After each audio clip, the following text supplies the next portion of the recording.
Good morning, sir. I am Cheryl Israelio from BL2B, and today we are going to discuss From Martial Law to People Power, 1972 to 1986, together with my classmate, Jonalyn Gorecho, Damlaya Taopa. Mia Bongalon, and Feby Nava. So, until 1972, the Philippines held election regularly, every 4 years for the president, vice president, and the congressman, and every 2 years for a third of the Senate. President Ferdinand Marcos started his term in 1972. He was able to extend his stay in office to a third term. President Marcos, through what he called constitutional authoritarianism, extended his presidency that lasted 20 years or 2 decades. It is the longest in the Philippine history. Marcos' New Society. Marcos envisioned a revolution from the center.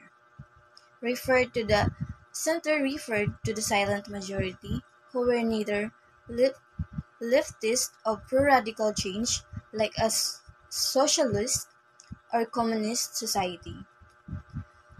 New Society or Bagong Lipunan, Ferdinand Marcos built a new society, which is self-disciplined, self-reliant, prosperous, and peaceful society.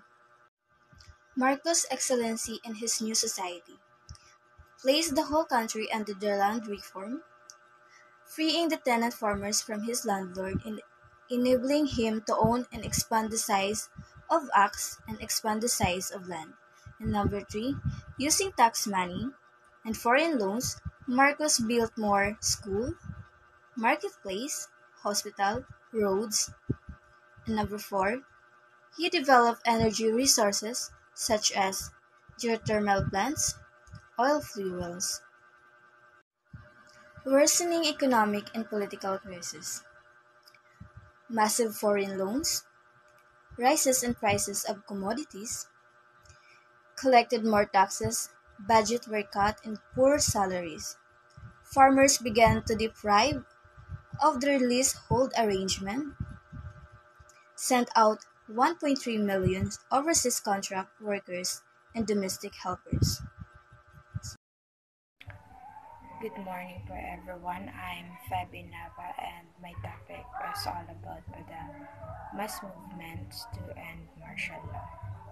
So the declaration of martial law effectively silenced the protests of the first quarter storm from 1972 to 1973.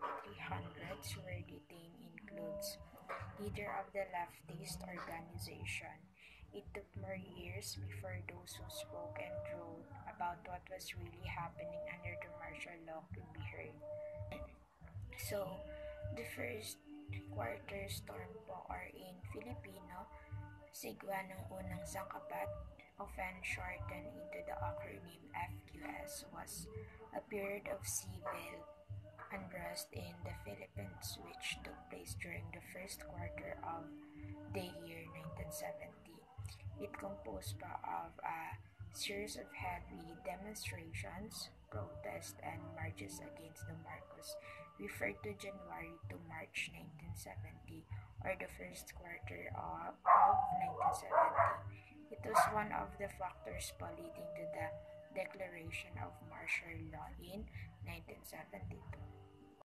So, noise barrage is a sound or noise used by opposition to signify their protest against Marcos and KBL safe houses, and also as secret places for the torture and killing of anti-Marcos activists, communists, and other rebels whose right to trial and human dignity were totally disregarded. So, noise barrages were a common form of protest during the first quarter storm and the martial law era.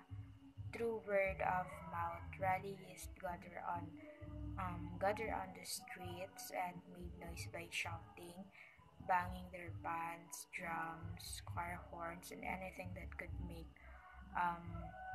anything that could make loud noise. So this demonstration took place outside different government buildings, schools, and the homes of government officials. Many students participated in the noise barrage protest then, which is what prompted the Sangguniang to recreate this kind po of protest.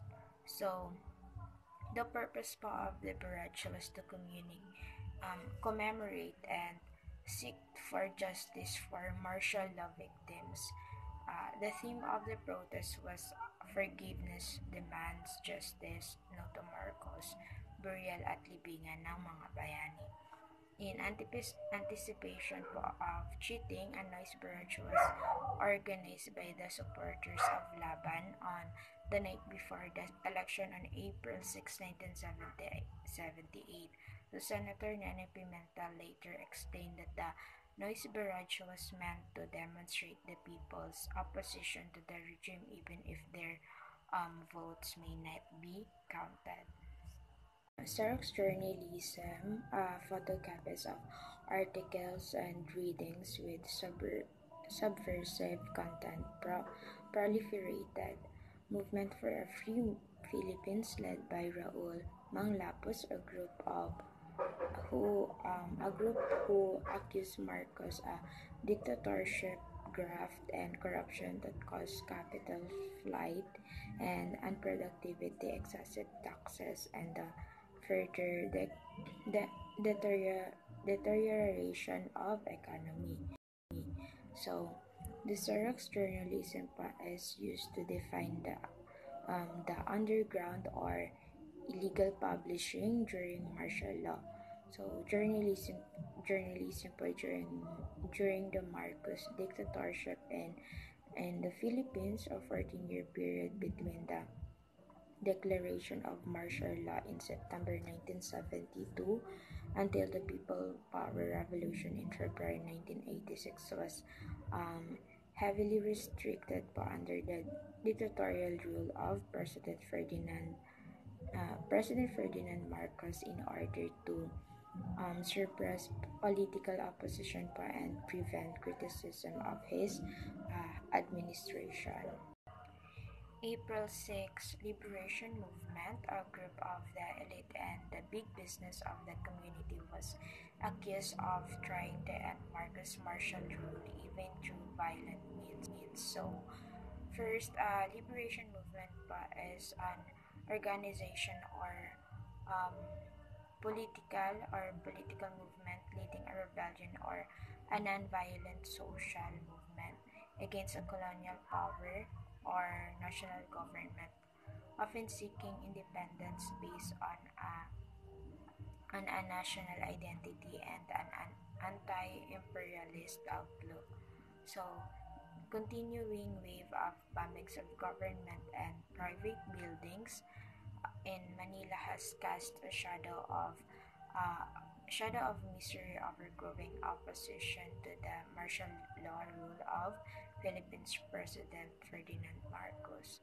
So after the core group of the Light A4 movement were imprisoned, a different, better trained guerrilla group called the April 6 Liberation Movement took over the LAFMS cause and tactics, which led the United States to pressure Marcos into normally and formal state martial law in January 1981. So that's all po from my report. Thank you so much. My topic is all about the assassination of Ninoy. Benigno Ninoy Aquino Jr. If Marcos did not declare martial law in 1972, former Senator Benigno Ninoy Aquino Jr. might have become the next president. Instead, he was imprisoned, later allowed to go to US for medical treatment when he got very ill while in detention. So, Ninoy Aquino decided to return to the Philippines using assumed name Marshal Bonifacio. The assassination of Ninoy Aquino was a significant event in the Philippine history. He was assassinated as he was about to board a plane at Manila International Airport. His assassination was a turning point in Philippine history, leading to People Power Revolution and the end of the Marcos dictatorship. His wife, Corazon Aquino, went on to become the President of the Philippines. Ninoy Aquino was a prominent critic of the Marcos regime and was imprisoned for his political activities. In 1980, he was allowed to go to US for medical treatment due to his deteriorating health. He decided to return to the Philippines in 1983, using an assumed name, Marcos Bonifacio, to challenge the Marcos regime. His return was met with a violent assassination which sparked outrage and eventually led to the downfall of the Marcos regime. August 21, 1983, the assassination of Benigno Aquino took place on Sunday, August 21, 1983, at the Manila International Airport. He was shot in the head while being escorted from an aircraft to a vehicle that was waiting to transport him to prison. Also killed was Rolando Galman, who was later implicated in Ninoy Aquino's death.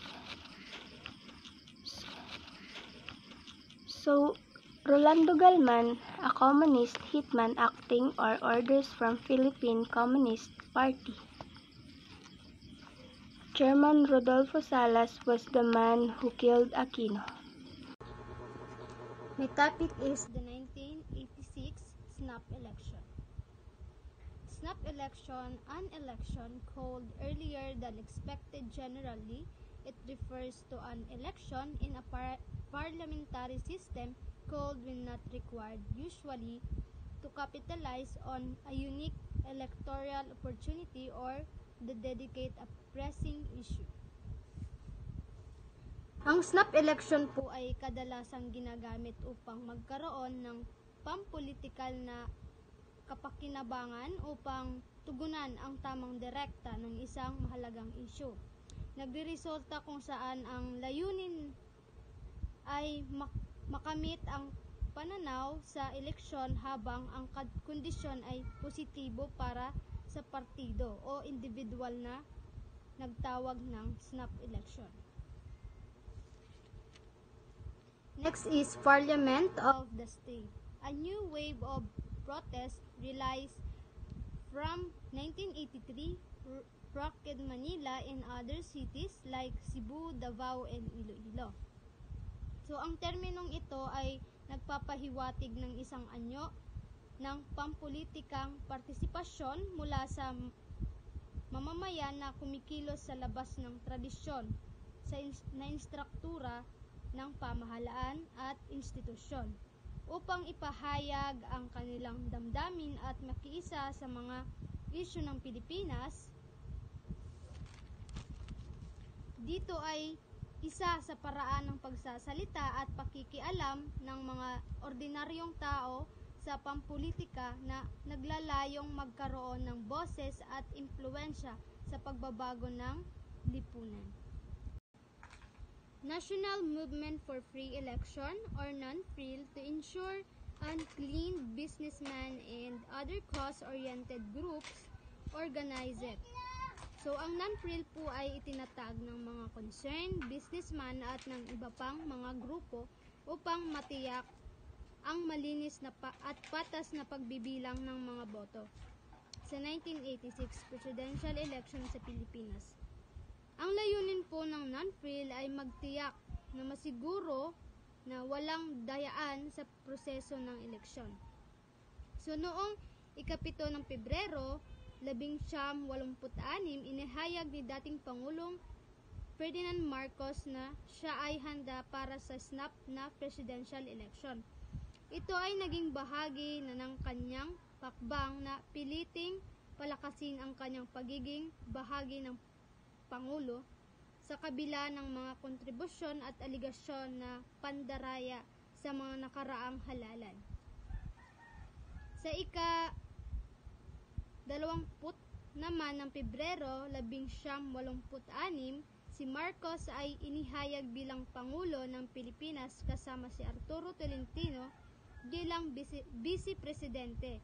Ganun pa man, ang resulta ng halalan ay kinundina ng marami dahil sa mga aligasyon sa massive cheating at electoral fraud. Ito ay ang nagtulak sa mawalang protesta at sa huli sa People Power Revolution kung saan bumagsak si Marcos mula sa kapangyarihan at palitan ni Corazon Aquino bilang bagong Pangulo ng bansa. Ang mahalagang bahagi ng kasaysayan ng Pilipinas at ng demokrasya sa bansa. My topic is all about people power at EDSA. The Philippines was praised worldwide in 1986 when the so-called bloodless revolution erupted called EDSA People Power Revolution. The People Power Revolution was a series of popular demonstrations in the Philippines that began in 1983 and culminated in 1986. February 22, 1986, triggered the downfall of the Marcos government and an unsuspected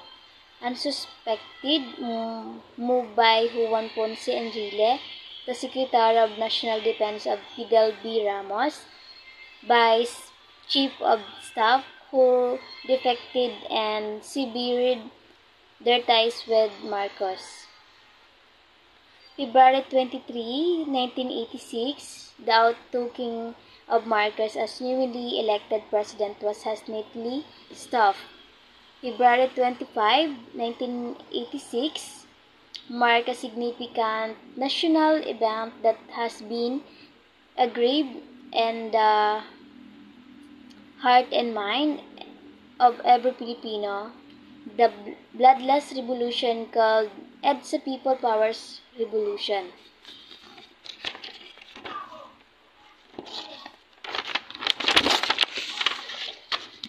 Ang revolusyon ng EDSA People Power ay isang serye ng mga popular na demonstrasyon sa Pilipinas.